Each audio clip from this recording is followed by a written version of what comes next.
کہا اقبال نے شیخ حرم سے، تہے محراب مسجد سو گیا کون؟ معنی، شیخ حرم مسجد کا امام، محراب مسجد میں مغرب کی سمت کی ایک جگہ جہاں امام کھڑا ہو کر نماز پڑھاتا ہے۔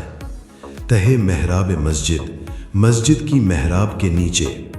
تشریح: علامہ محمد اقبال رحمۃ اللہ علیہ مسجد کے امام سے سوال پوچھتے ہیں کہ یہ کون ہے جو مسجد کی محراب کے نیچے سو گیا ہے؟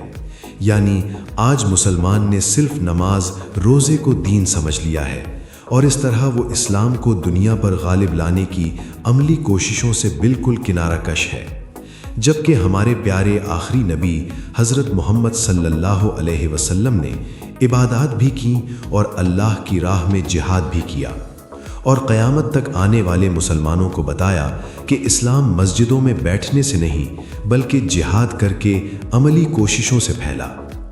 آج مسلمان وقت پر اذان دے کر نماز پڑھ کر مطمئن ہے کہ اس نے اپنا فرض پورا کر دیا ہے، جبکہ اس کو اپنا اصل سبق بھول گیا ہے کہ اس نے تو تمام عالم میں نظام اسلام کو نافذ کرنا تھا اور دنیا پر حکومت کرنی تھی۔